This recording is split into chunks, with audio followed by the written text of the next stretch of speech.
কুমকুম, ভালো লাগতেছে না? ভালো লাগতেছে, উদ্ভট রকম সুন্দর দেখাচ্ছে তোমাকে। এটা প্রশংসা করার কোনো ধরন হলো?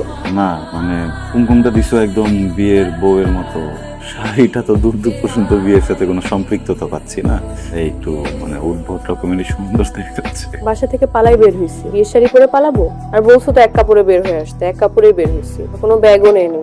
ব্যাগ নিলে তো একটা শাড়ি নিতে পারতাম। আর সব বাদ দাও, তুমিও তো আমাকে বিয়ের আগে একটা শাড়ি দিতে পারতো। 2-4টা স্টুডেন্ট পড়ায় যে কয় টাকা কামাই এর ভিতরে পুরোটাই খাই, 2-4 টাকা জমাই। ওই জমানো টাকা দিয়ে যদি এখন আমি তোমার বিয়ের শাড়ি কিনতে যেতাম তাহলে আগামী কয়েকটা দিন তোমার খালি পেটে থাকতে হতো। আমার কাছে মনে হয়েছে তোমার শাড়ির শখ পূরণ করার থেকে তোমার পেটের ক্ষুধার চাহিদাটা মেটানো বেশি জরুরি, বুঝলে?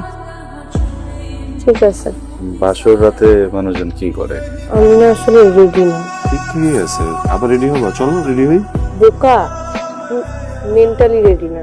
আমি তোমার বউ, তুমি আমাকে নর্মালি ধরে ঘুমাইতেই পারো। রেডি? রেডি না বলতে তুমি আমাকে জড়ায় ধরে ঘুমাইতেই পারো।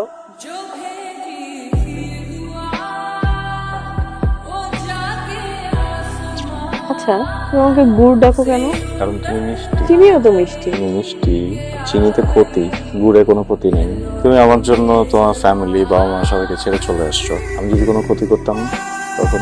মেয়েদের একটা গুণ আছে, হুম, মেয়েরা ছেলেদের চোখ দুটো দেখলে বুঝে ছেলেদের নিয়ত কি। আমিও সেই তোমার চোখ দুটোই দেখলাম, তোমার নিয়ত বুঝলাম। কি বুঝলাম আমার চোখ দেখে? চোখ দুটো খুব একা, অনেক আদর চায়। তাই ভাবলাম আমার বাবার কাছে তো আমার মা আছে, মার কাছে তো বাবা আছে, আমি তোমার কাছে চলে আসি। কিন্তু যদি কোনো ক্ষতি করতাম আমি তখন? তুমি এমন একটা ছেলে, আমার তো তুমি কখনো ক্ষতি করবাই না, না আমার যে ক্ষতি করবে তাকে তুমি মেরেই ফেলবা। তাই না? খুব কনফিডেন্ট। কোথায়? এইভাবে আর কতদিন এইভাবে থাকতে থাকতে পাগল হয়ে যাবেন? কোথাও যান না, অফিস করেন না, কিছু করেন না। আপনার তো দরকার এখন একটু বাইরে থেকে ঘুরে আসা। তোমার আব্বা কি এখনো কোর্টে যান? হ্যাঁ ভাই, এখনো যাই তো। আব্বার তো রিটায়ারমেন্টের এখন 1 বছর বাকি আছে। আমাকে হেল্প করতে পারবো? কি ভাই? আমাদের এরিয়া বা আশেপাশে কাদের নামে রেপের মামলা হয়েছে বা কারা কারা রেপের সাথে জড়িত?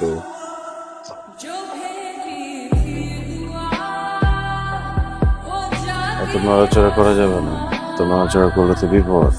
হাত আর আপনার পা দিয়ে শক্ত করে বাঁধতে, এটা যদি না কাটানো কোনোভাবেই খোলা সম্ভব। আপনার স্টিলের গামলায় ঢাকা ইঁদুরগুলো যদি মনে হয় যে স্টিল অনেক শক্ত,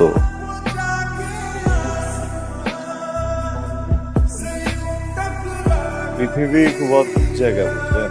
সবাই খেলতে পছন্দ করে। এরপর এক হত্যাকাণ্ডে কেঁপে উঠেছে রাজধানী। গেল 3 দিন ধরে বিভিন্ন প্রান্ত থেকে পাওয়া গেছে 5টিরও বেশি লাশ। তাকে নামে রাখছিলাম টার্গেট। আস্তি কাকা জাস্তি মালদা কয়দিন আগে আত্মহত্যা করছে। যাবি যাবি ওই দেখি শেষবারের মতো আরেকবার দেখা করে যেতাম।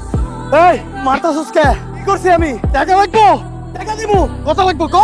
তলেবের 20 নম্বর বাড়ি। একটা ভাইয়ের নাম রাখছিলি না টার্গেট, যারা রেপ করছিলি, ভিডিও করছিলি। আমি ওর হাজবেন্ড, আমার বউকে খুঁজে পাওয়া যেতেছে। আমার বউ করি। আমার বউ কই? খবরদার খবরদার, একটা আচরণ না পড়ার গায়ে, একটা আচরণ তোর গায়ে পড়ে আমি কিন্তু গুলি উঠে বাদ পাবো। এখন সময় আছে, স্যারেন্ডার কর। ওটা বলবো আচ্ছা কম হবে।